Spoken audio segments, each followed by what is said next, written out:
Downtown. Hi, everybody. Hold on. Okay, that's good. Hi, everybody. Yeah. The Pedestrian Advisory Committee full committee meeting on Wednesday, April 7th, 4 p.m. And I just want to notice that this meeting may involve the remote participation by members, either by telephone or other electronic means, due to the local public health emergency of the novel coronavirus pandemic, pursuant to the provisions of Minnesota Statute Section 13D 21. So hi, everybody. Good to see some of you that I see. First up, I guess, is we will do the roll call with Millicent. Okay, Aaron Berger, Abigail, Here. Adelaide, Yep. Barb, Here. Christopher Hoffer, Here. Christopher Ross, Donna, Here. Tim Welsh, Julia, Here. Matthew Steinruck, Here. Neil, Here. Paul St. Martin, Here. Peter, Here. Sarah, Here. Mir, Carrie, Emily, Here. Emma, Hi, here. Eric, Tom, Hi. hi, Heidi, here, Julie, Chensmo, Ratana, Present. hey, Sonia, Steve Mahowald here for Sonia. Good. Suzanne, Millicent, yes, I'm here, Chris Kartheiser, Here. Matthew Deardahl, Here. yes. Okay, we have 20 present. All right, thank you. Next up on the agenda, as usual, is the adoption of this agenda and the acceptance of the meeting minutes as presented to us on the agenda for March 3rd, 2021. Hoping to move that for acceptance.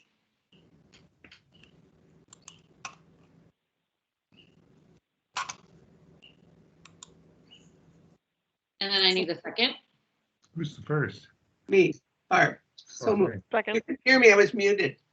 There. For reading my lips, maybe, Abigail. I was. And Donna seconded. So Donna? we'll roll call all those in favor. Okay, Abigail, Yes.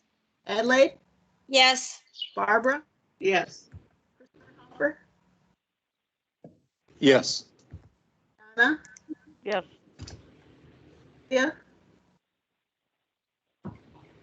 Julia, Yes. Matthew, Yes. Neil, Aye. Paul, Yes. Peter, Aye. Sarah, Yes. Emily. Oh, sorry. That's it. Voting members, correct? So we have 11 yes to approve the minutes. Thanks, Melissa. Wonderful. With those little things out of the way, next up is the report from Infrastructure and Engineering. Yes. Well, welcome everyone to this meeting. It's good to see everyone again. There's a lot that happened in INE, so I'm going to really summarize it and then we'll read the resolutions because we have 3 action items.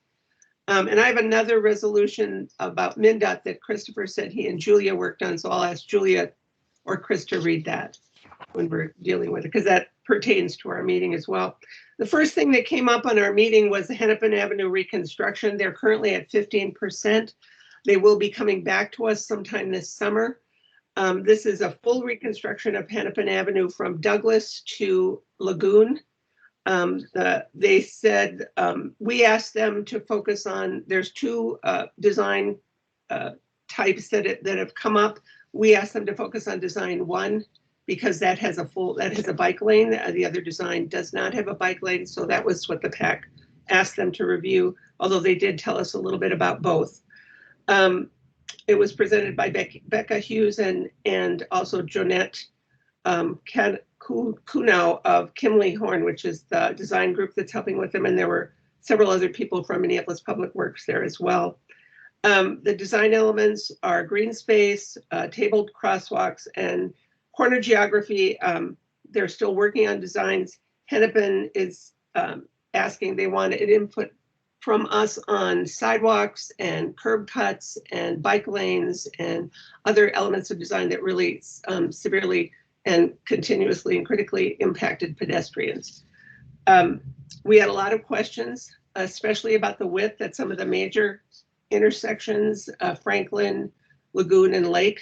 Those are all major intersections for pedestrians, and at all 3, I believe, of those intersections, the lane width had expanded to 4 or 5 lanes, which was, we had some concerns about that, and we voiced those concerns. We also talked a lot about curb cuts for places that had parking lots when they had maybe another access to that parking lot. Could they close those curb cuts on Hennepin Avenue to reduce difficulty for pedestrians?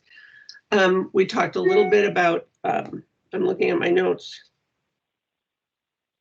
curb cuts and left turns, median barrier. They were going to put up a median barrier. We hope a barrier in an attempt to calm traffic and provide a little bit more safety for pedestrians. But one of the questions we had was to reduce the size of that so we could offer more space to pedestrians on the sidewalk. So we talked a little bit about that. We gave a lot of feedback. This discussion went on for quite some time. And we have 3 resolutions related, one resolution related to that, and I can read that when we're done if you want. So that was the major.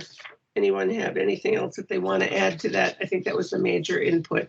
We have a lot of things that we would like to recommend for that particular street, but they will be back to us before they go to the Transportation and Public Works Committee of the City Council. They'll be back sometime this summer, and they won't go to that council until August of 2021. So here's the resolution that we had for, and I've got a copy of it here that I can't see the whole thing, but I'll read what I have. You can scroll it up when I'm done. The Pedestrian Advisory Committee supports design option 1 of the Hennepin Avenue South Reconstruction Project. While the PAC has reservations and recommendations for its improvement, option 1 alone has within its reach the ability to measure up to adopted crucial city policies addressing safety, mode share shift, accessibility, equity, and the climate crisis. Hennepin Avenue South is a singular street distinguished by its alignment, history, jurisdiction, and desirability as a place to be.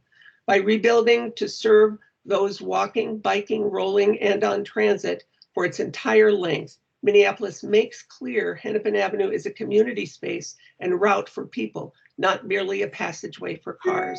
The PAC recognizes this as a generational opportunity to transform a car-centric corridor, demonstrating for future projects, both locally and statewide, that the attainable goal of equitably serving all users and all modes is the appropriate one. Pursuant to the above, the Pedestrian Advisory Committee resoundingly opposes option 2. Protected all-age bike lanes are non-negotiable. Here are our notes to the specifics of option 1. The bike lane should be 2-way and go all the way to Douglas Avenue. Bus lanes should be 24 hours and run the entire length of the corridor within the project area, including southbound between Douglas and Franklin, and in both directions south of the Uptown Transit Station. The intersections of Hennepin Avenue, Lake, Lagoon, and Franklin should match the rest of the corridor and not expand to a 5-lane cross section. All curb cuts to business parking lots that have alternate access points from side streets should be closed along Hennepin. Reduce as many curb cuts as possible into parking lots along the corridor. This is a particular concern along the west side of Hennepin. Center medians at Hennepin should be as narrow as possible, giving that space back to the pedestrians, and furnishing zones. Greening should be provided in furnishing zones instead of in the. Okay. The city should prioritize working with MnDOT to gain federal funding to remove the redundant secondary highway on and off ramps at Hennepin. The city plans do not currently fill the sidewalk gap at the east side of Hennepin between Douglas and Franklin. 8, we realize it is not within city purview to provide benches, which are the most basic pedestrian amenity.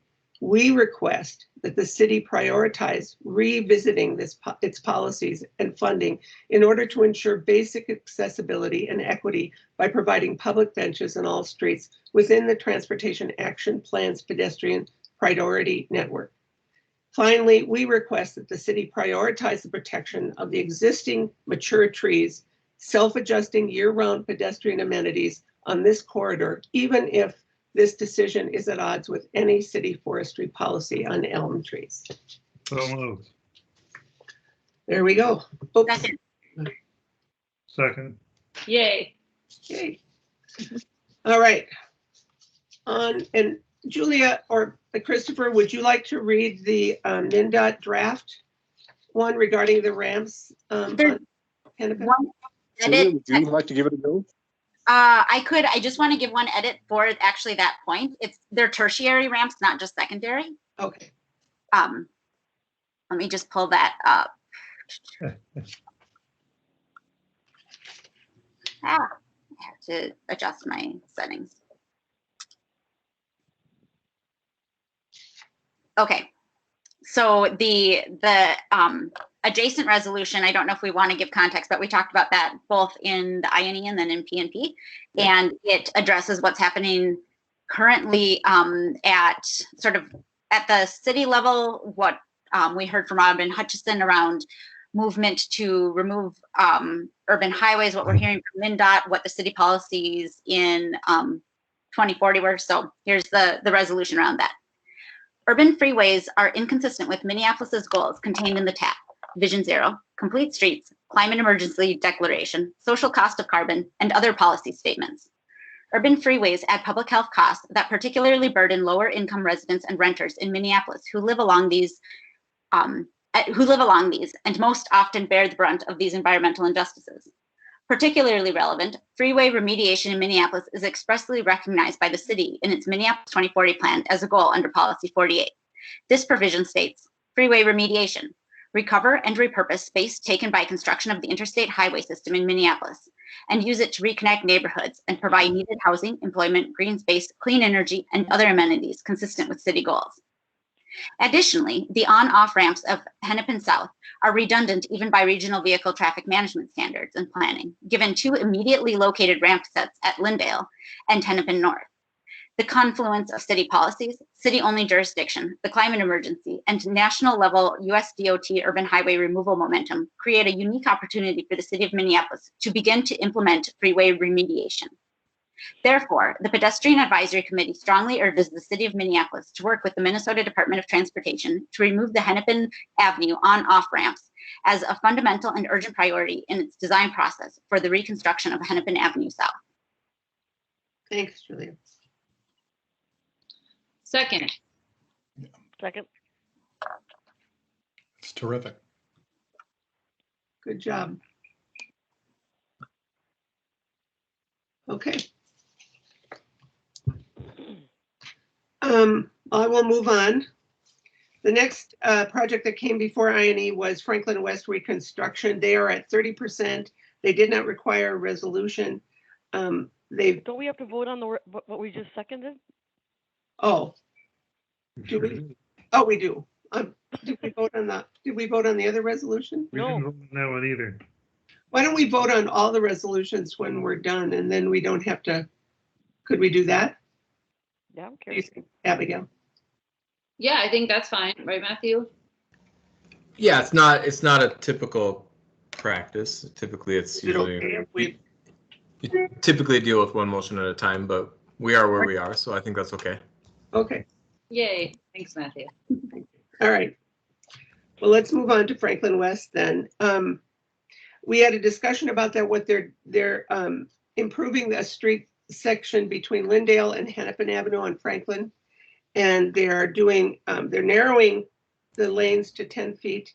They're also adding some green boulevards, which is really nice. If you walk there, you know that it's a lot of high-speed traffic, people going from Franklin and getting onto those freeway ramps and coming off the freeway on Lindale. So it can be that Franklin Avenue can be very busy. They're eliminating some parking spaces, but also made sure that I think there are 5 remaining parking spaces on that street in response to residents, and there's a couple small businesses on the street. I'm looking if there's anything else. It was a fairly quick discussion. It looks like an improvement from where it is. It's not a huge project. It's not full reconstruction. It's just trying to improve that particular corridor. Anybody else have anything to add? I think that's pretty much it. They did not require a resolution and they will not be coming back. Okay. Anything? Okay, then we'll move on to Lindale Avenue South, the median project on 25th Street and 27th Street. They have been with us. They've been to I&E once before. They came back to show some improvements. They had made some small improvements, which people had feelings about, and now they're going to do more temporary improvements, including hopefully some striping, and also some bollards to create a more protected path for bikers, and to curb extensions at both 25th and 27th. The discussion in that, what they said, what they're hoping to do is have a larger reconstruction process coming up within 3 to 5 years. So we urge them to do some pretty temporary, especially striping, and bring the street down from 4 lanes to 3 lanes. Currently, in the design that they presented, it's still 2 lanes going each direction. The PAC asked them to consider, since they won't be doing a major reconstruction for 3 to 5 years, given the time it takes for design and all the other processes involved, that they do some temporary striping and reduce it to 3 lanes, including a turning lane. We also asked for some other amenities that would come, and temporary things that they could do in the interim before. And we were told that they did not have a specific timeline, but they were working on it and would try to do that sometime this year, maybe in the fall. I think that's what I recall. This is a pretty dangerous site. It's a really dangerous section of Lindale Avenue. Lindale from Franklin to Lake Street is high traffic, lots of cars, lots of speeding cars, and very dangerous to cross. So this was an important. We also asked about could there be some conditions met on 29th because people cross there, and they said no, they couldn't do that. They would be adding some medians temporarily and some curb extensions. I think that's accurate. Anybody have anything to share, or does that seem? If not, we do have a resolution for them, and I'll read that.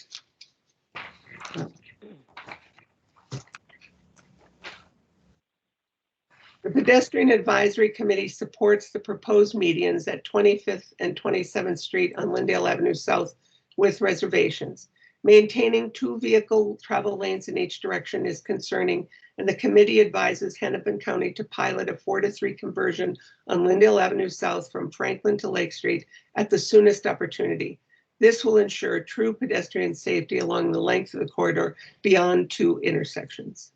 Second.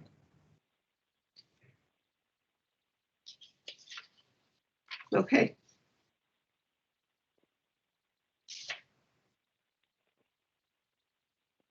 Can we move on?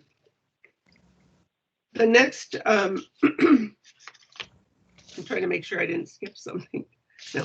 The next one is Fairview Park sidewalk gap. This was, they came back at 60%, which is very rare, but they had some, a major change in that they had a tree that they was considered sort of an amazing tree, and nobody wanted to cut it down, so they came back with a redesign to preserve this beautiful tree. And we all thought that was a really good idea. And the design actually, I think, improved pedestrian crossing. This is on Fairview Park, is on Lindale Avenue North. And it's a beautiful park. If you've never been there, it's an incredible park, but it had a lot of sidewalk gaps. There were a lot of problems with walking along that street. The speed on that Lindale Avenue is very high. So they did some curb cutting, and they also did some, I think, striping to get people across more safely. They did some ADA upgrades, and they saved the tree, which I thought was really important. So they did not ask for a resolution because they're at 60%. So no action was needed on this one. It was beaten into my head enough times, Barb, finally, that the name is Farview. Farview, I'm sorry, I always That's- say Farview, but you're right, it is Farview. And there's a reason for it, because if you've ever been up there and you get up to the top of the hill, you can see for friggin' ever. So it's a beautiful park. There was a Fairview too when I grew up over north, across from the cemetery, and that's in my head. So I apologize for that. Beautiful park. Beautiful park. Okay, I think the last project that we worked on was the Lindale Avenue North Pedestrian Safety Project, and Chris Kartheiser presented this. This is a really high speed and kind of a dangerous corridor. A lot of speeds, sometimes 25% over the speed limit. I think that's accurate. They're currently at a 25% design stage. Homing in on two major design options to address, first and foremost, excessive driver speeds having been very high. It's a high injury crash network, hotspot for deaths and life-altering injuries. Option one, each intersection is on an S-curve or a chicane-style S-curve achieved by bump outs, changing curb line. And option two uses S-curve style and includes median through the crosswalks. Their ADA upgrades are included. Budget is a factor in this less than full reconstruction project, so we're striving to keep changes as near to the intersections as possible. Final design and budget considerations could prevent us from treating each corner of each intersection on this same street. Right now, the lanes are 13 feet. That includes 2 feet for the curb pan and another, it's 10 plus 1 plus 2, if that's right. And then 2 is for the curb pan. This design is shown, the standard, it's the lowest that we can do, but Chris said to ask for what we want. So I think we have a resolution to address that. We would like as narrow streets as possible. I'm looking if there's anything else I forgot. I think that's it. It would be a slight improvement, or an improvement for now, and hopefully there'll be some major reconstruction down the road. The resolution reads as this: the Pedestrian Advisory Committee supports the median-focused design option of the Lindale Avenue North Pedestrian Safety Project. As this proceeds to final design, we ask for every consideration to be made to reduce traffic lane width and add pedestrian lighting. Second. Okay. And that's, unless anybody has anything to add to what I read, that's pretty much what I have for I&E.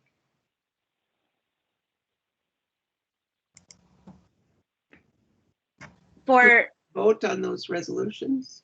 For the last one, we wanted to call out the if I understand correctly, we wanted to make sure we call out the medians going through the crosswalk. That's what it says. Median focused design option. You want to include, you want to change that, Julia? Yeah, Can I jump in, Julia? Yeah. I think the language Julia is referring to is including something about having a nose on the end of the median. Yes, that thing. Was the conversation that we had? Yeah.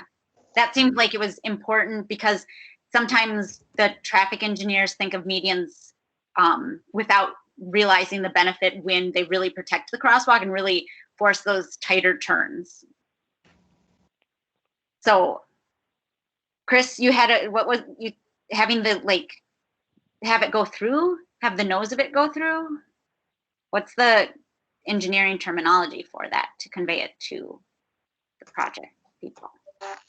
Yeah, Matthew, I don't know if you have any other language. I would just say like keep the nose on the end of the median. I don't know if there's another way to say it. Yeah, it's a nose, Keeping the nose to protect each crosswalk. I think. Yeah.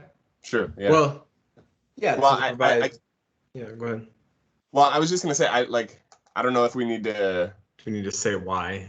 Yeah, I don't know if we need to explain why, because it's even more than just to protect that, right? It's like it's also to slow cars, and I think there's multiple benefits, and, I just saying that you want it, I think is enough, especially since I'm the audience and I know what you want. Thanks, Chris. Yeah. Sorry about that. Hey, you guys, right here, can we say as this project proceeds to final design? Because it keeps coming up as an error and maybe it needs something. Sounds good. Yeah. Good call, Millicent. So we're okay with that edit? Looks good to me. Me too. Okay. So Abigail, do you want to call for a vote on those resolutions, or I don't know. Oh, sure. I think since they've been seconded, I think Millicent can ask for a vote for. Okay. We can roll call vote for all. For all of them? 4, because there's 2 for Hennepin and then Lindale Avenue South and Lindale Avenue North. Yeah. Okay, I'm gonna start. Abigail? Aye. Adelaide? Aye. Barb? Aye. Christopher? Aye. Donna? Aye. Julia? Aye. Matthew? Aye. Neil? Aye for all 4. Paul? Aye. Peter? Aye. Sarah? Aye. Great, 11 ayes. Yay.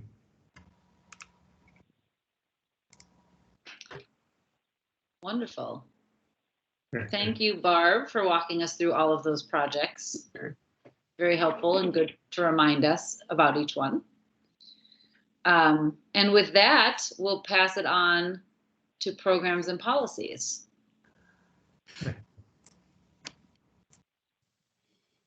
Hello, one and all. Covering programs and policies, our meeting for March included the Hennepin Avenue reconstruction project covered in our resolution just passed, as well as the CIP, a resolution resolution of recommendations that we have finished. Is this being read? Shall this be read in the same way that are we voting on this today? Yes. Yeah. So Okay. someone should move it, and then we should read it. I'll move it. And there it is up on the screens, and I will second. This time, And- could we do one at a time this time? Because it's a lot to process, 4 different things, and know if you really want all 4 or not. Yeah. For this is a lengthy one, but it is just the one Okay. we have for lengthy is my value judgment on it. So, Okay. Do you want to read it, or do you want me to, Peter? Julia, will you read it, please? I would be happy to. Thank you. I only have it with the screen, so Millicent, if you can scroll for me, that would be great when as necessary. Yep. So PAC CIP recommendations, goals of the PAC CIP recommendations. For Minneapolis to meet its aggressive Vision Zero, Transportation Action Plan, Comprehensive 2040 Plan goals, given the city's climate emergency and racism public health crisis declarations and the social cost of carbon, All street projects must prioritize people-oriented walkable spaces defined below. Prioritizing the pedestrian experience for all projects will create the necessary behavior change and strengthen our communities. As laid out in the Transportation Action Plan, mode share shift needs to shift rapidly. TAP's goal is 60% of all trips made by walk, bike, transit by 2030. Only by funding capital project programs that are systems-wide in scale can we make this happen. The PAC recommends the CIP increased funding for pedestrian and bike infrastructure to align with the prioritization of modes, as per the Complete Streets policy. Increasing funding in walk and bike programs now will lower costs for road maintenance for the future, as walking and biking do not wear out streets as vehicles do. PAC vision. Minneapolis is the best walking city in the world, year-round. Through deliberate collective action, Minneapolis is a place with world-class pedestrian infrastructure, connecting people and places, with a safe and engaging public realm, places where people want to be, where walking is the culture. Defining a walkable street. To paint a picture of what we mean by walkable spaces and prioritizing pedestrians, can you scroll up, Millicent? Can you see that? No, it didn't scroll up for me. Huh. I'm sorry. How Okay, about now? perfect. That's great. To paint a picture of what we mean by walkable spaces and prioritizing pedestrians as per the Complete Streets policy, we have here our minimum characteristics of a walkable street. If your hat blows off, you feel safe picking it up. Pedestrians feel safe crossing any leg of an intersection. There is pedestrian scale lighting and signs. There are frequent benches, gathering spaces, and green spaces. There are wayfinding signs to major intersections, destinations, or facilities. The street is safe and comfortable for all modes, people on foot, bike, scooter, waiting for the bus, or in a car. Corners and straightaways have unobstructed views for safety and for sunsets. There are frequent public restrooms and water fountains. The surfaces are walkable year-round. Snow and ice are cleared down to the concrete on all sidewalks and corners, and all water drains off walking spaces, so it does not ice over in freeze-thaw cycles. People of all ages and abilities feel comfortable on the street and crossing the street. Crossing the street is automatic. There are no extensive wait times to get across, under 60 seconds.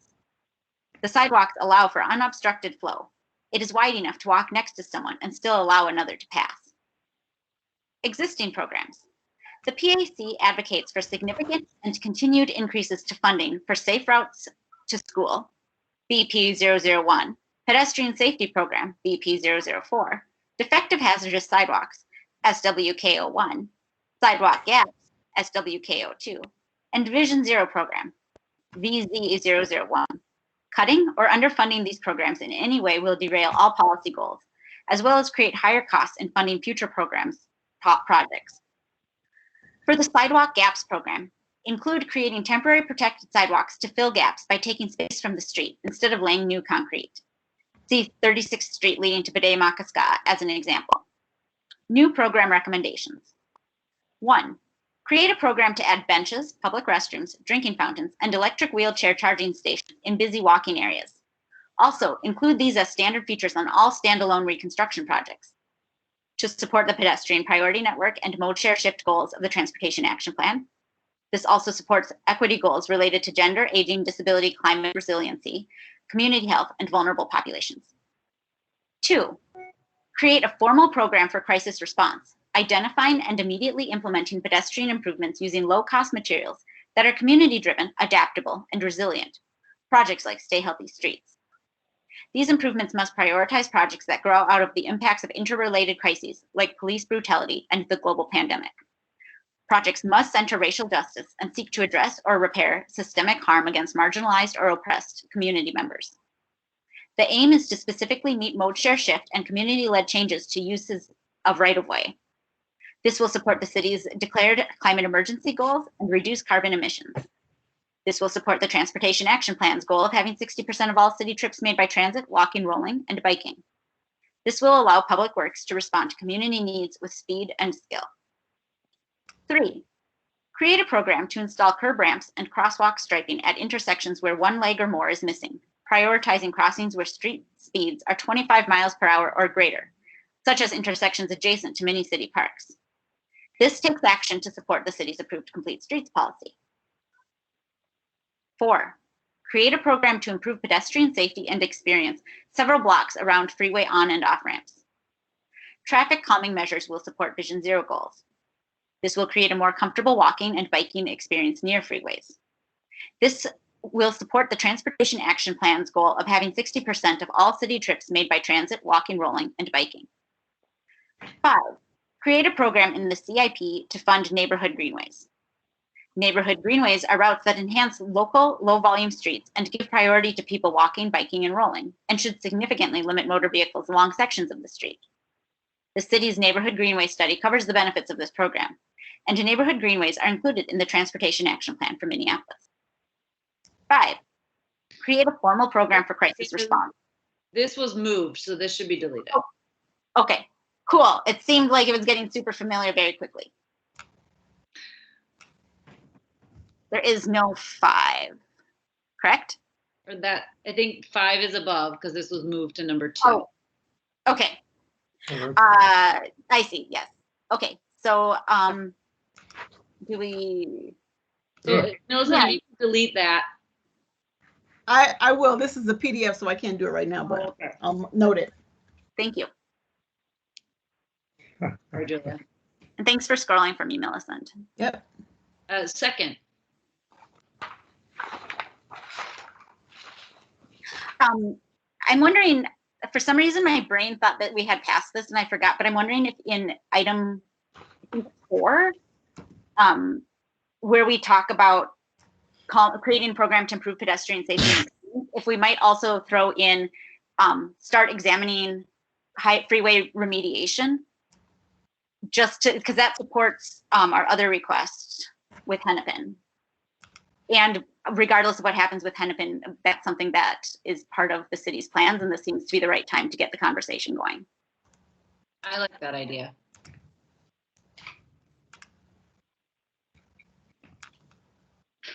Can I just ask a clarifying question about that? So is the suggestion to create city funding for freeway remediation? Because I do just want to. Yeah. I want to focus the fact that, like, obviously we don't maintain or build the freeways and highways system. So if you're going to put that in, I think maybe just explaining what that is a little bit. So I guess that would be the question, is how it fits in with the CIP. Is can there be a program to have city staff work with MnDOT to figure out where to remediate freeways first? Or I'll say this. Obviously, it's your all call if you want something like that in here. For me, that doesn't seem to fit super cleanly in this CIP resolution. It feels less like a CIP programmatic thing and more like a direction you want the city to go. And before we even do any money towards it, like I mean, I don't know that the city's even committed to like removing freeways and things like that. So that it feels like maybe a separate conversation, but that's just my 2 cents. In the city's plans, and I get that. I feel like we're on the one hand saying we want to remediate freeways and start looking at removing these ramps, and then on the other we're saying we want funding to make them better. So I just want the two to be clear that we want the city to examine where they can be removed, and absent their removal, we want them to be safer. So just to make it clear that there's sort of a hierarchy in our request, even if that request isn't part of CIP, because this isn't the right venue for it, if that makes sense. And if I'm completely off, I'm completely off and I can mute myself again. No, I think what you're saying, it makes sense to me. I understand what you're saying and what you want the city to do. Frankly, I just don't think it's going to have a lot of power being in the CIP resolution, because the folks that'll be working on that, I don't see it taking hold in the CIP right now. And I think we've tried to really kind of like focus in and prioritize this list. And so for me, that conversation would be more powerful kind of on its own parallel. Right. I guess then my question is, do we need this to align in its words so that people go, like, does it create a question of, hey, I thought the PAC was wanting us to look at removing this one, but really we're just making it better. Like, do we need to be in this document explicit that this is a subcategory and only one of the ways to improve pedestrian experience? I don't think you need to have any more clarity or like explain that anymore. Because I mean, also for me, they're two different things, right? It's like, even if we do decide that we're going to start removing parts of freeways and on and off ramps and things like that, there's still going to be some that exist in the city. And so that's what number 4 here gets at, is making those places safer and nicer, which is just kind of its own thing. And then I don't think it's missing context. If you do decide to do a separate resolution on kind of highway removal or however you want to frame that, I don't think it'll not align with what you have here. Yeah, that I think makes sense, although Millicent has the entire screen up so perfectly for us to make wonderful edits. So I feel like we're losing that opportunity. It's just good practice for me. Do you need to make edits or no? No, it's not Well, relevant. wait, can I jump It's in? not relevant. It's not relevant here. We should, if we want to say that, we should say that in a resolution separate and on its own. Okay. Because it has nothing to do with the program, because the program doesn't include anything about talking to MnDOT. But MnDOT, it's not relevant. Yeah, I think our resolution that covers freeway on-off ramps and around the Hennepin project is probably a good place to start with that. Okay, cool. I just didn't know if we wanted them to like more explicitly tie in. Thank you both, Neil, Abigail. But I like the idea because I think that's something we should continuously talk about from now on. Well, we should talk about it at every opportunity, but That's what parties are for. right on. If I could just jump in here for a second.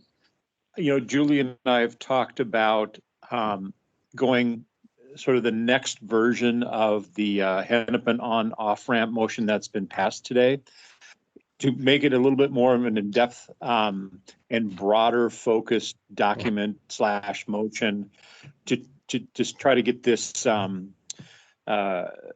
this conversation going and spread it around, from Dibble and Hornstein and Green and everything. I had a nice conversation with Mackenzie, and she said that she thought from a MnDOT perspective that this will be an issue that comes up from the grassroots, that's the way to get the conversation started. And I think she's probably right about that. So I think, not to volunteer Julia, but I think it'd be appropriate for us to maybe Julia take a crack at a more broader focused document that can keep pursuing this conversation. What if we put it on a P&P meeting? I just want to make sure that we have good conversation before I start diving into things, so that we can hear. I love it. That's a good idea. I agree. And Yes, Matthew, please, Lance. were you about to say something about this, or that I heard your voice? Slightly separate, but related to the resolution. Do you want me to go now or wait? Yeah, go ahead, Matthew. Go ahead. Okay. Sort of a sidebar conversation with Chris and Millicent real quick. I'm curious. So why are we looking at a PDF versus Word document? And like, could we, are we sure that this was the final one? I'm just wondering about that because of what was the 5 being repeated at the bottom? Was that just a mistake? Question is, do we have the right one? Totally sure it's final. And then second, can we just pull up the Word document and take care of the deletion of it right now? I just feel like that's a good practice for rather than making edits outside of the meeting.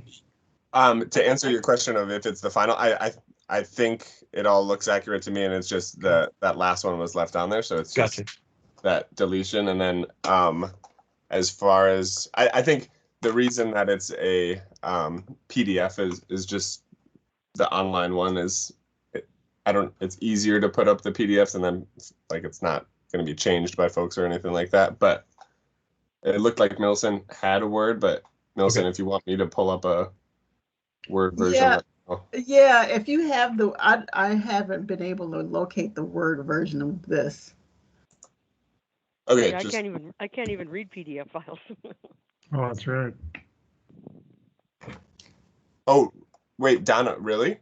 Yeah, No. she can't read them. My The screen speech reader- software won't read them. At all? Okay. What about the ones on limbs? Can you read those? Nope. Not ever. Well, then I mean, I want to make sure that this works for you. So either we'll see if we can do this in Word version, or we'll just get you like a format that works. But I'll follow up with you, Donna. I want to make sure Well, that you can. You guys reading it, I understood it, so, but I'm Yeah. just saying, I could Yeah. not go to the computer and read it. And that's Okay. a lot of long resolutions for you to have to be only hearing about right now. Well, that's what I was meant about when you did those 4 at one time. Yeah. Yeah. Yeah, I will follow up with you, Donna. Thanks for Okay. letting us Yeah. know that. Appreciate it. Okay. If we don't have the Word document right now, I think that's fine. Just I mainly wanted to make sure that it was the final version. I've got it here. And I just want to verify, can we, yeah, see, that one's not the final one, because that's, It's got comments. It's not the final. I've got it. Let me Okay. pull it up, Millicent. and then also I think the one that was read, from my recollections, at least from PNP, is that it is the final one, obviously, Okay. those deletions. It is, yeah. And then as long as we delete that, and then have we made any edits in this meeting? I know Julia suggested something, but have there been any actual edits? Just deletion of the second number 5 Yeah. that had been moved to 2. So that's the only one. It should be showing on the screen now. Yeah, so it's not it's basically just a cleaning it up deletion. It's not a content removal. All right. That's the only change. Yep. Thanks. Cool. But if there are any proposed changes, I now have the Word version up and can make those if desired. In program 1, adding this and changing it so the bullet point, this supports. I don't know if we're super consistent, but just at least for the first 2, having them line up, I think reading Yeah. a lot, it threw me off slightly. I noticed that too. Yeah, that's a good one. I was similarly thrown a little syntactically by number 4. So the first bullet item under number 4, say you could say traffic calming measures here will support Vision Zero goals. I guess that couldn't be more quibbly, but that to me it looks a little like a sentence fragment without that word in that first bullet item under program 4. Yeah. And then I think in the intro, there was one other where our referent or whatever you would call it wasn't quite clear. Oh. Which paragraph? Do you have more? The intro, the very first that where we list off the goals and then say this will support behavior change. Are you able to see it, Julia? I've got it up. It hasn't shifted up yet for me.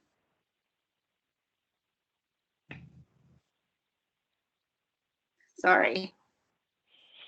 If it's shown, okay, it just shifted for me. So it will create the necessary behavior change.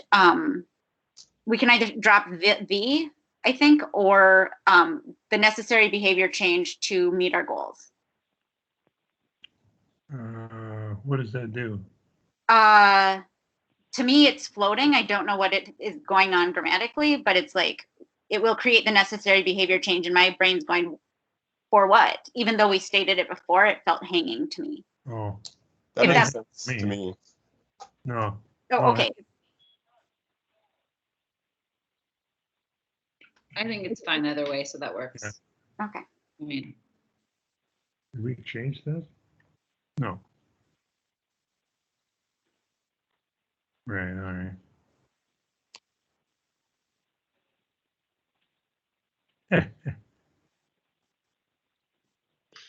Oh,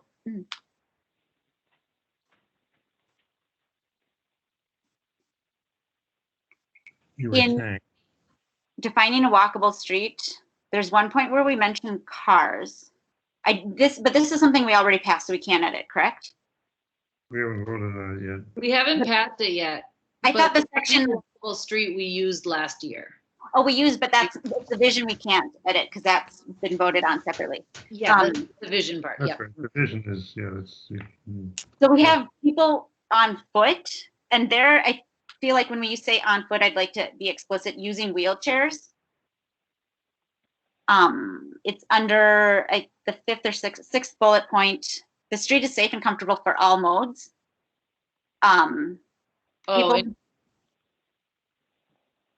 People walking, remove on foot and write walking / rolling, which we say a lot. Yeah. And then I don't know for sure if we I don't need cars on every street. Now we have INGs, so we'd have to change all of them. Biking, right. Scootering. Am I putting scootering? Yes. Okay. all right. That's weird. This is how new words are born.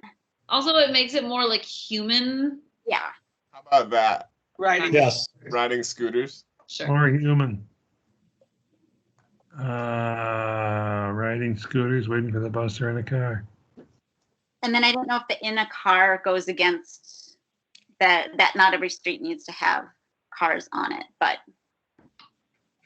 it's just a pie in the sky thing. So or in a vehicle, because then that includes like the few people that will have to use work vehicles or metro mobility, or you know what I mean, like those city vehicles. Sure. You know, not just like, yeah, that makes more sense. And I think like private vehicle, right? More like public style vehicle. Yeah, I'm fine with any car, anyone going like 5 miles an hour. Generally okay with. That's really a lot of fun in a car. Like 5 miles an hour. Yeah. So are there When I any? can walk is there faster than the anything car, else? they should get out and fucking. That's my favorite is when. Oh, sorry. Is there anything else for this? I'm done. I'm muting myself. Well, you have to run it to get us to vote because this is still P. Oh, that's right. If you want, I mean, you don't have to. I'm happy to. Yeah, I'm done with my edits. Does anybody else have other things that they're seeing or want to clarify within this?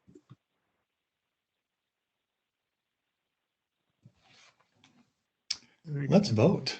I think it's Awesome. I think we've got our second, so I think it's just Millicent roll calling. You waiting on me to start reading the names? If you would. Are you ready? Yeah. Mm-hmm. Okay, Abigail, Yes. Adelaide, Yes. Barb, Yes. Christopher, Yes. Yes. crazy. Julia, Yes. Matthew, Yes. Oh, that's right. Neil, Aye. Paul, Yes. Peter, Yes. Era. Yes. Wonderful. 11 yes. Yay. Approved. That concludes our P&B report. Really? Oh, right. Wow, that was quick. Cool. No, I'm just kidding. CAP and then more hennepin was really the brunt of it, and we heard about hennepin because Oh, it that's what I already was did. in both meetings. So Um, thanks all subcommittee chairs. Then next up on the agenda is the summary of the PAC and BAC annual report to TPW, which Matthew and I and Alyssa from the Bicycle Advisory Committee got to do on March 31st. I think quite a few of you got to log in and watch. Unfortunately, it was sad to not have you guys there in person, and afterwards, not get to spend a little time together. But I think it went rather well. I don't know if you want a summary. I know last meeting I kind of gave you guys the actual overview of what we'd speak about, but if anybody here wants an actual summary, or if anybody had any thoughts or feedback or plans for next year, I guess now's the time to just be able to kind of chat about it. Abigail, I'd like to say, you didn't think it went well. I confirm that it went very, very well. There's no thinking about it involved. It was very good. I know I've told you this before, but I think the content, tone, delivery was just spot on. So thank you. Ruled. I It agree. ruled. I agree. It was wonderful. I wanted to clap afterwards. I thought it was really great. You guys did a great job. Yeah. It was really powerful. I was hoping that the city council would listen and take some action for what you guys presented. Thanks. It followed on so well from last year. You know, I think you gave notice. We gave notice last year that, you know, it was time to, you know, to put all the great policies passed into action. And this is a perfect follow on with specificity and real power. Really just loved it. You both did great. Yeah. Really good.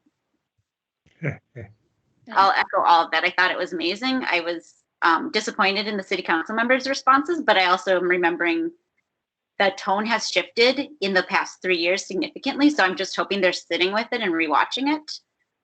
But you and Alyssa both were like astounding, and I'm just sorry we weren't there to be in person giving that back up to you.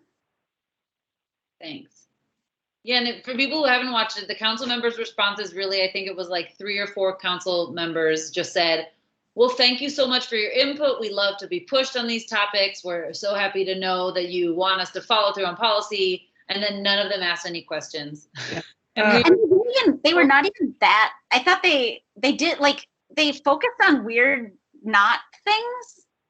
What you just summarized, I would have been happier if they had said that, but they were like, but there's some people who don't believe in climate breakdown, so what can we do? We're just city council members. You are the path. You hold the real power.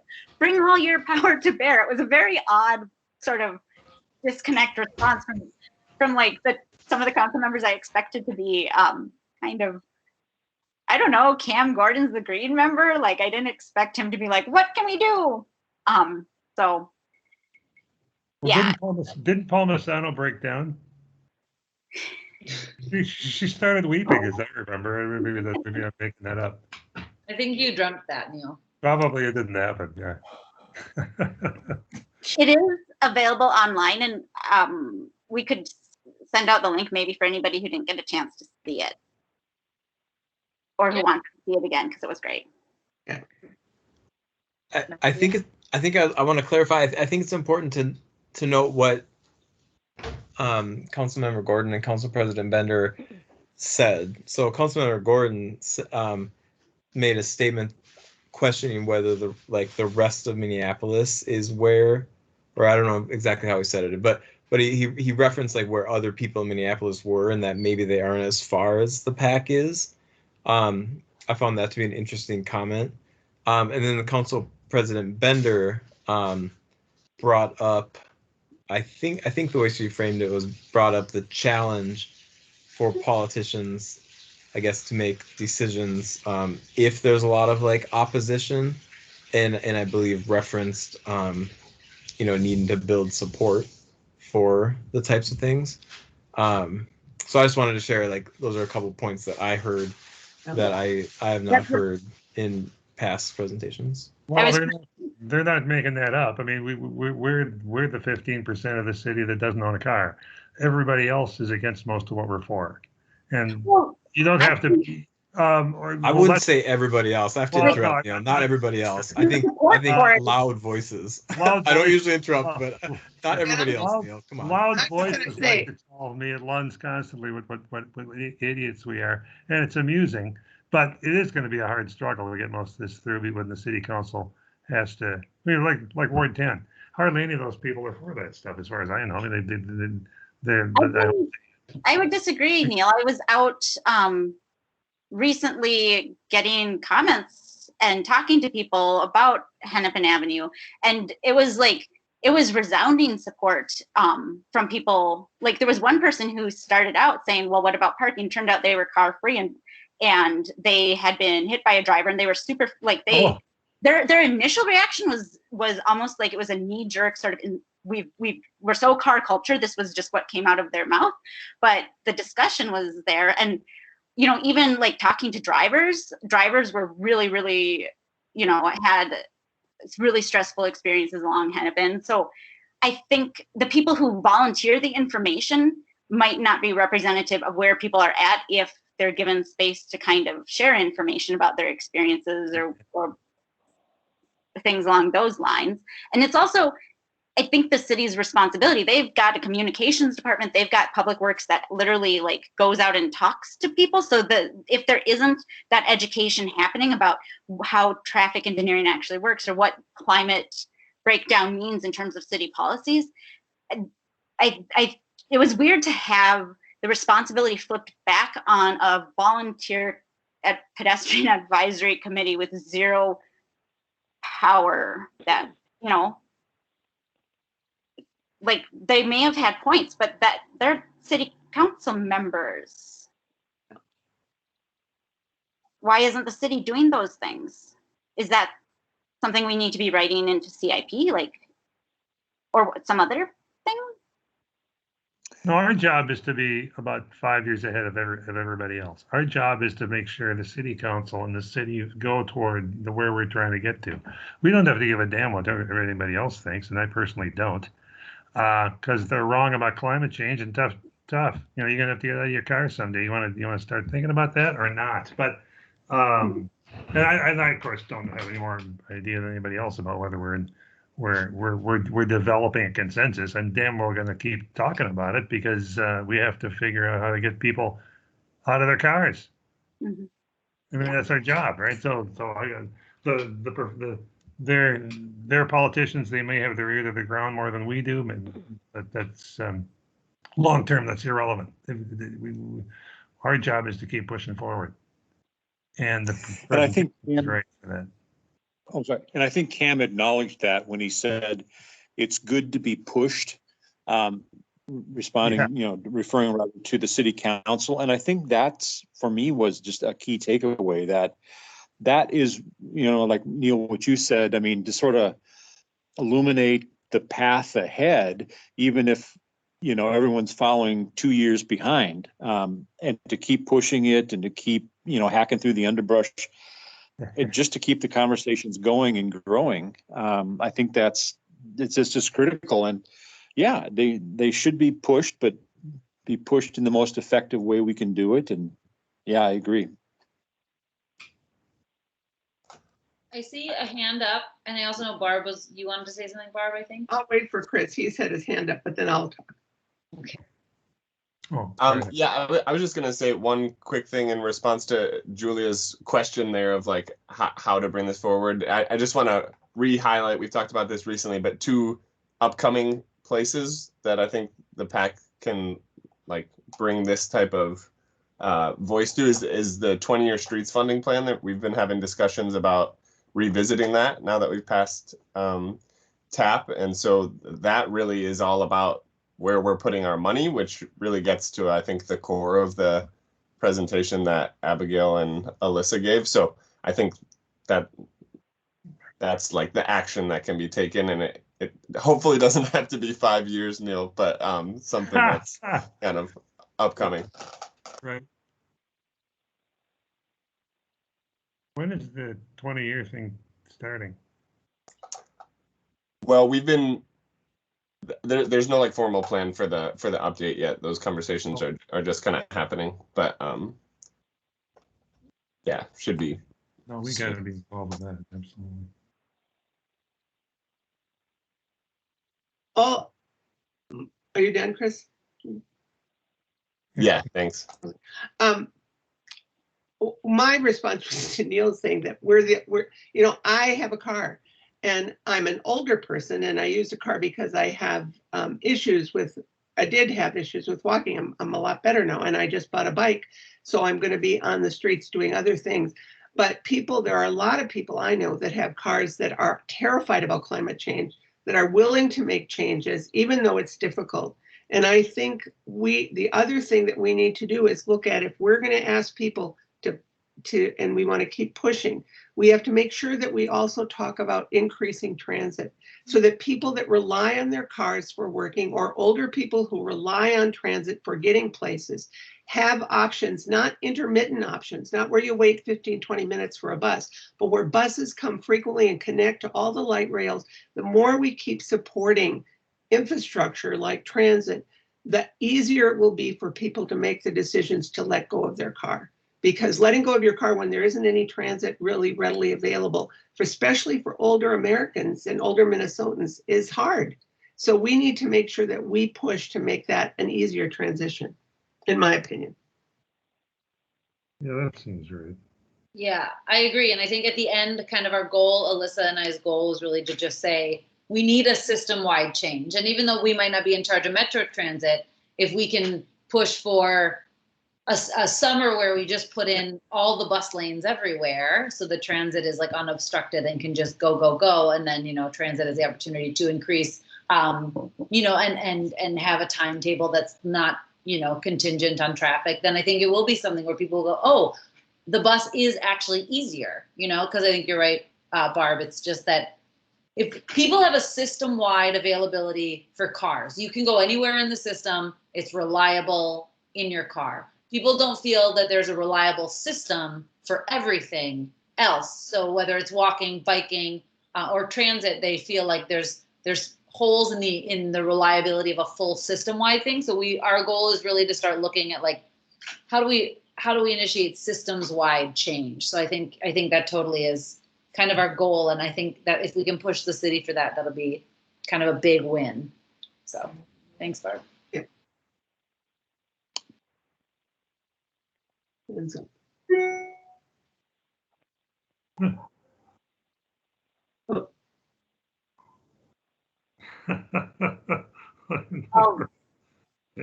add on to what Abigail, what you said. I know we've a couple of times pushed the city, usually in projects, around having, like, trying different things. If you're doing reconstruction and you know there's going to be disruption, trying things that help people make that mode shift on a longer term basis. And it came up during the 3rd Avenue Bridge reconstruction. I think the pandemic probably reduced a lot of what they were fearing in terms of congestion or disruption. But MnDOT was really doing outreach about talking to downtown employers and trying to get people onto buses in order to, because of the bridge closures that were coming up. And we hear little bits and pieces, but, like, figuring out how to support the city, trying out different things to be more experimental in helping people shift would be awesome.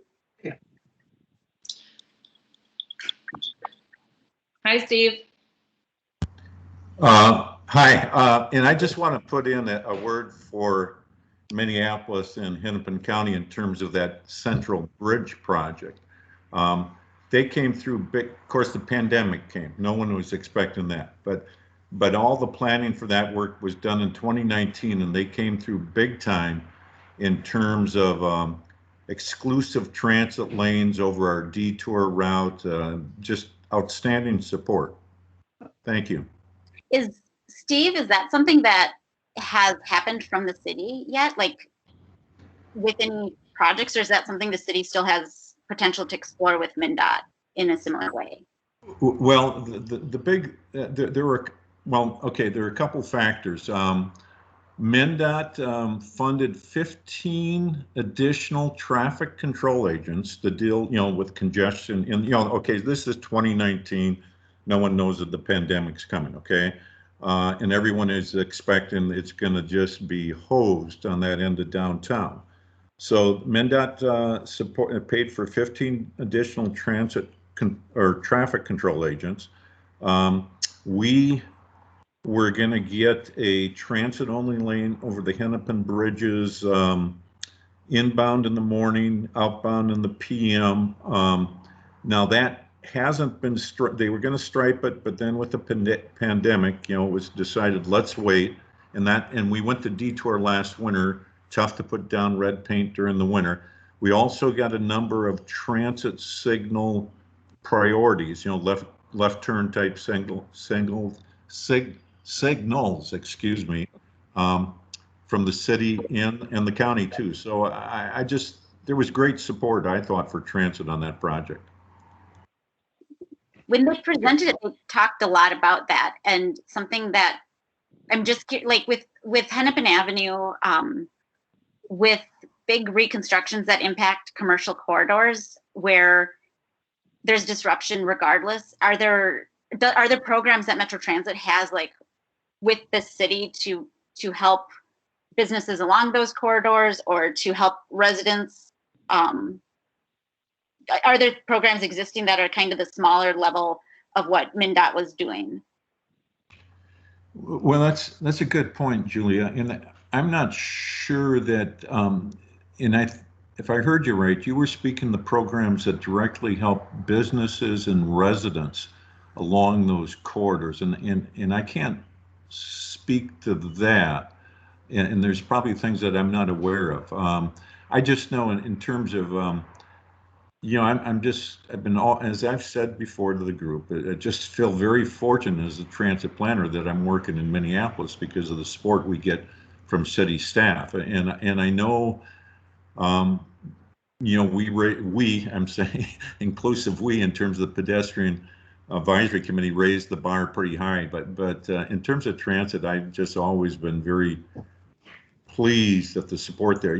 For example, with the closure of 4th Street, reconstruct, we were going to get a 3rd Street contraflow lane. Well, there's been a number of things that came up since that in relation to, the activity downtown in relation to the trial. So we won't have it immediately, but city came through that with, a contraflow lane on 3rd Street during that project. So it's tough not to say enough about city staff, in my perspective, in terms of their support for transit.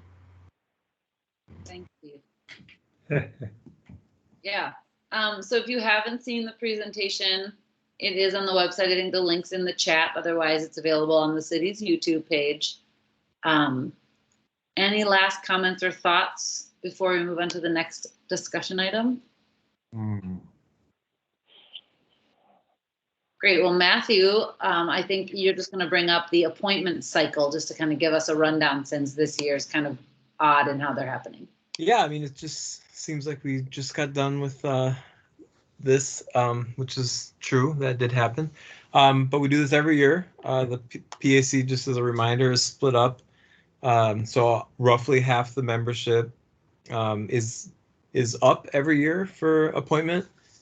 So weirdly, in the odd years, there's 8 vacancies, and in the even years, there's 7 vacancies. So we will have 8 spots, and I will just read off, and then I'm going to follow up with an email, but the members that would be required to reapply competitively for the seats would be Aaron, Adelaide, Matthew, Jim, Julia, Sarah, Peter, and Tamir. And I'll note, it may seem a little strange with Matthew and Sarah, but they were filling a kind of a midterm spot. So you'll have to, actually, we'll talk. I'll email you. I think your existing application will work for this year. The other point that I want to make is the clerk's office let us staff know that the applications that were used for the previous round are still active and should be strongly considered. So we'll do that as well, which is I think good, because we got a lot of good applications in the last round. And then finally, I'll give you a little insight in the timeline. So the applications are due April 30th. And then we are going to target probably the June 9th TMPW meeting for adoption, or for the appointments to be approved by City Council. And then as per usual on a typical year, the new cohort will start in July for the July full committee meeting. So that is what I have on that. So hopefully by July we can meet in person. I don't know about July, Donna, but we'll see. Well, the governor mentioned that, so Mm. about the opening up in July. Wouldn't that be wonderful? We often do outreach and try to recruit or like reach out to organizations that we know of, share this and talk about it in P&P, but the tight timeline, like I'm wondering what should we talk about right now that we normally would bump to P&P? That is up to you all, I would say. We have, I think we have a lot of good people already, you know, like that had applied, and I'm looking forward to connecting with them to see if they're still interested. We also don't know if we'll have any completely empty seats, meaning I don't know if incumbents are planning to apply or not. So that's always a question. So I guess, if there's extra things that you all want to do per your typical process, I think now would probably be a good time to mention that. But the opening is on the city's website. So yeah. We've talked in the past about how predominantly white this group is. I don't know a ton about when you're talking about having a pool of people to pull from or anything about how different people identify who are new. But that seems like it could continue to be a concern. So perhaps we can encourage one another to do outreach with that in mind, as we often do. So my thought was maybe, Matthew, if you could just send the link to the application or the application process page, then to the PAC, then I think we could take it amongst ourselves. And if we wanted to forward it to organizations or groups that we think might have people interested, I think that might just be, we can just do it on our own volition since it is just an open application. And it's a short timeline. The other thing, if it's helpful, is that we've got a couple of previous articles that different members have written about their own experiences, just trying to lower the bar, but reaching out and telling people what it's like seems to be helpful, and sharing what your experiences are so far. Since getting involved in big government organizational stuff can feel intimidating for a lot of people. Or like your voice isn't wanted. Does anyone else have any questions? Wow. Is it really 5:20? Holy cow. Anybody else? Matthew, so Matthew, I know you'll follow up with incumbents who will need to reapply, and then I also know you'll follow up with us with just the link so that if we wanted to share the application, we could. Yes, I will send out a link to the full membership. Yep. Great, thank you. Cool. Yeah. And if anybody has questions about the process that Matthew went over, of course, you can reach out to him about it, I assume. So, great.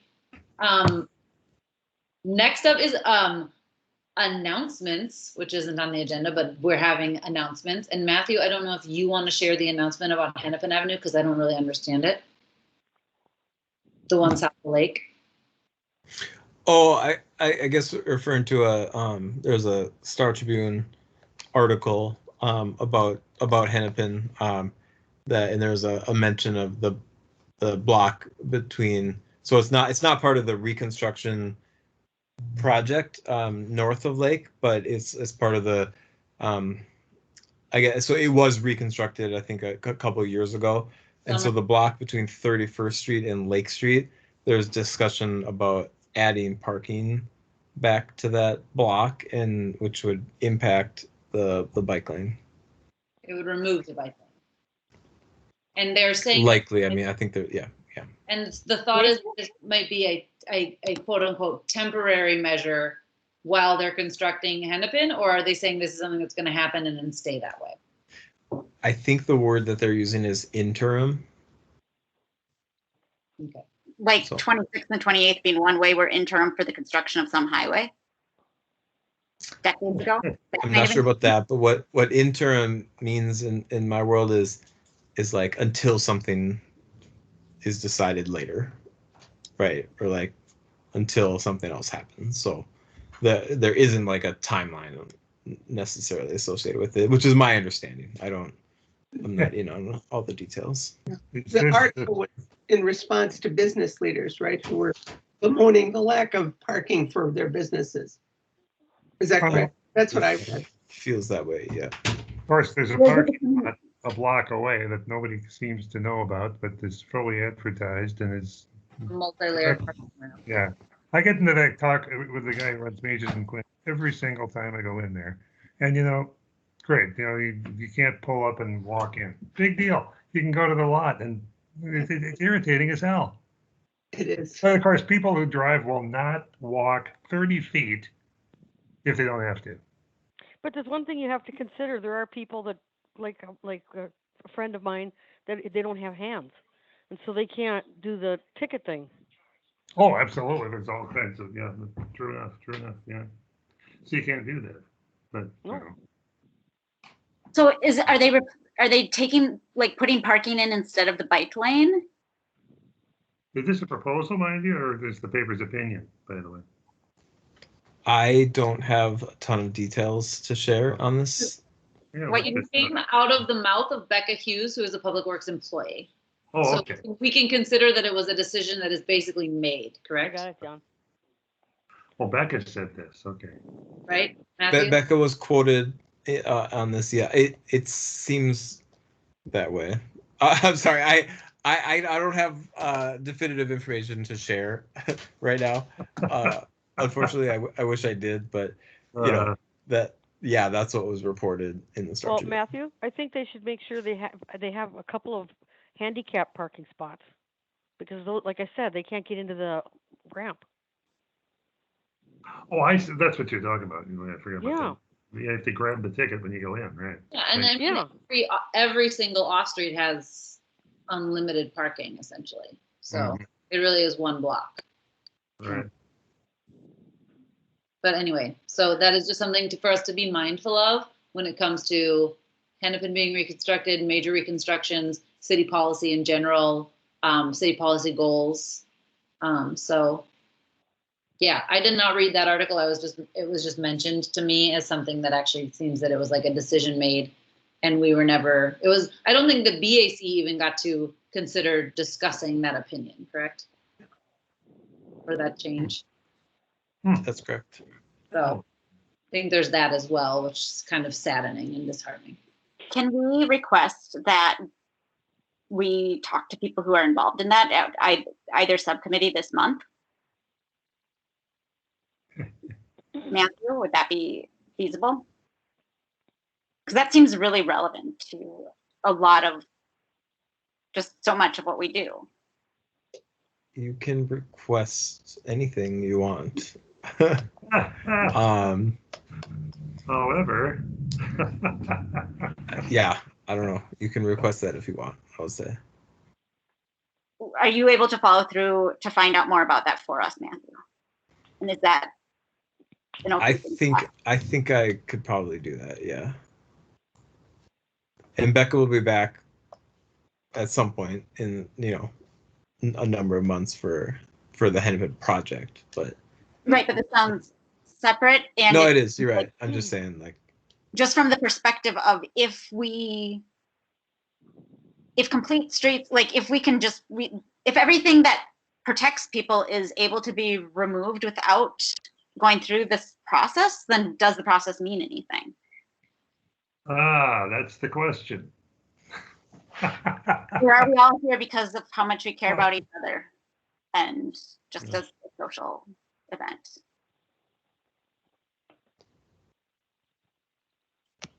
Yeah, exactly. Good question. Well, the Supreme Court can annul laws that Congress passes in good faith, and that the city council can do that more or less the same with what we like. I mean, it's the same difference. We just have to keep the agenda. We have zero power. Well, we have a lot of power. Don't kid yourself. We've moved this agenda way forward. But Well, thanks, Neil. can just make unilateral decisions based on what a business owner wants, I guess. Right, which is essentially what they just did. Yeah. Is there any other announcements outside of this one? If Julie's not here, she always has one. Emily Cattell, I think your hand's up. Emily. Yeah, I just wanted to share. So I'm taking on a new role at the county. So I am no longer going to be attending these meetings, sadly. But Jordan Kosak, who's the county's pedestrian and bicycle coordinator, he's on the BAC. He'll be attending in the future. So you'll be in good hands. And I just wanted to say that I've really enjoyed attending these meetings. I think there's a lot of really thoughtful conversation that happens here, and hopefully I'll be back in some way or another. I'm working more on the capital side and CIP, so I think that, yeah, definitely could come back talking about that at another time, but just wanted to say thanks, and yeah, hope to talk to you all soon then. Who are you? The Hennepin County representative. What's your name? Emily. Oh, okay. I just was trying to identify who was saying this. Oh, yep. Thanks, Emily. Yeah. Thank you all. Best of luck in the new Yeah, thanks, position. Emily. Thanks. Yeah, good luck to you. Thanks very much. So are we done? I see another hand up, Julia. Just as a reminder, this is the last push for engagement around Hennepin Avenue before the comment period closes April 16th. And, you know, it's one of those streets that impacts, the design of it impacts the entire city. So, you know, let people know, make sure you weighed in, sent your comments, called. There's bunches of different ways to do it. I might send an email. Just, you know, this is kind of the biggest project that we've seen since I've been on the PAC in terms of where it meets with what we've been tasked with as an advisory committee and the jurisdiction of it being the cities, and how it'll impact the entire system and how it brings in all these pieces. As we went through in the resolution, sorry, I care a lot about it. That's a reminder in exhibiting it. Thanks, Julia. MTB. Mackenzie has a hand up. Yes, hi everyone. I'm attending today in Chensmo's place. But I just wanted to let you all know that if you weren't aware, MnDOT's statewide pedestrian system plan should soon be a finalized and approved and available document if anybody would wish to check it out. And also if there'd be interest at all in having an informational presentation of any kind on that, I'm sure that we could arrange that if so desired by the committee. Yeah, that'd be great for P&D. Yeah, that'd be good. Yes, please. Sounds Yeah. good. It's a statewide pedestrian plan? Holy crap, that's great. Great, thanks, Can you Mackenzie. share that with us when it is released with a link? Say that once more. Sorry, it's a little loud over here. Could you, it would be awesome if you could present to PNP, but could you also just share a link out when that's available? Absolutely. Yep, sure thing. Great. Thanks. Any other announcements? All right. And with that action-packed meeting and all those resolutions, we are now adjourned. Thank you, Abigail. Thank you. Good meeting, Abigail. And all, thank you. Thanks, everyone. Thank you. Good to see you. Bye, Everyone. everyone. Bye. See you soon. Yeah.